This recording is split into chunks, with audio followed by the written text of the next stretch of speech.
ప్రభునందు నాకు అత్యంత ప్రియమైనటువంటి వారులారా, మన ప్రభువును రక్షకుడినటువంటి యేసుక్రీస్తు వారి యొక్క శుభనామములు మీ అందరికీ నా హృదయపూర్వకమైన శుభములు వందనములు తెలియజేస్తున్నాను. ఉదయకాల సమయంలో దేవుని వాక్యాన్ని ధ్యానం చేసుకుందాము. ఈరోజు వాక్య ధ్యానము కొరకు మనం తీసుకున్నటువంటి లేఖన భాగము యెషయా గ్రంథము 41వ అధ్యాయం 10వ వచనం చదువుకుందాం. బూదిగంతముల నుండి నేను పట్టుకొని దాని కొనల నుండి పిలుచుకొనిన వాడా, నీవు నా దాసుడవనియు నేను నిన్ను ఉపేక్షింపక ఏర్పరచుకుంటున్ననియు నేను నీతో చెప్పి ఉన్నాను. నీకు తోడై ఉన్నాను. భయపడకము, నేను నీ దేవుడినై ఉన్నాను. దిగులు పడకము, నేను నిన్ను బలపరుతును. నీకు సహాయం చేయవాడను నేనే. నీతి అను నా దక్షిణ హస్తముతో నిన్ను ఆదుకొందును. ఆమేన్. దేవుని నామమునకు మహిమ కలుగును గాక. ఈ వాక్య భాగంలో చక్కని వాగ్దానంతో కూడినటువంటి మాటలు ప్రభు తన దాసునికి అనుగ్రహిస్తున్నాడు. మరి ఇక్కడ ఈ వాక్య భాగం మనం చూసినట్లయితే, బూదిగంతం నుండి నేను పట్టుకొని దాని కొనల నుండి పిలుచుకున్నవాడా అని, నీవు నా దాసుడు అని నేను ఉపేక్షింపక ఏర్పరచుకుంటునని మరి యాకోబుతో ప్రభు సెలవిస్తూ ఉన్నాడు. పైభాగం మనం చూస్తే, నా సేవకుడైన ఇశ్రాయేలు నేను ఏర్పరచుకుని యాకోబు నా స్నేహితుడైన అబ్రహాము సంతానమా అని సంబోధిస్తూ మాట్లాడుతున్నాడు ఇక్కడ. మరి ఈ మాట యాకోబుకు మాత్రమే కాదు, కానీ తన రక్తం చేత కడగబడినటువంటి తన కుమారులుగా అంగీకరించబడినటువంటి ప్రతి ఒక్కరికి వాగ్దానం వర్తిస్తూ ఉంటుందన్నమాట.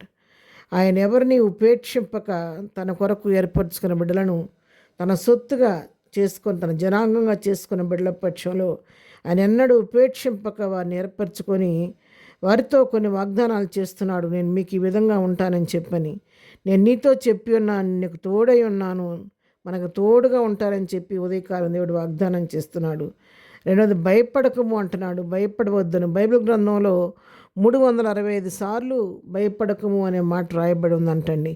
ప్రతి దినమునకు ఒక మారు, సంవత్సరానికి 365 రోజులైతే 365 సార్లు ఆ మాట రాయబడింది అన్నట్టు. ప్రతి దినమునకు ఒకసారి మనం భయపడకమనే ఒక వాక్యాన్ని మనం వాగ్దానంగా తీసుకుంటే ప్రభువుని బట్టి భయపడకుండా ధైర్యంతో ముందుకు సాగగలుగుతూ ఉంటాము.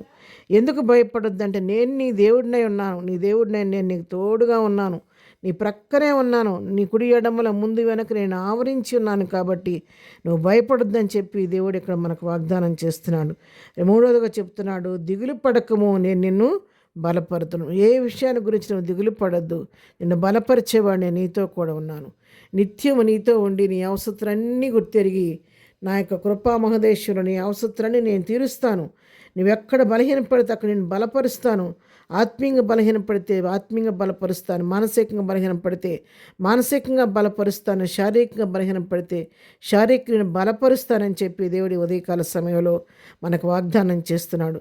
నీకు సహాయం చేయవాడని నేనే. నాలుగవదిగా, మనకు సహాయం చేసేది కూడా నేనే దేవుడు చెప్తున్నానండి. దేవుడు అంత ధైర్యంగా నేను నీకు సహాయం చేయవాడని నేనే అని ప్రభువే మనకు ధైర్యం చెప్తుంటే మనం ఇంకా దేని గురించి భయపడాలి?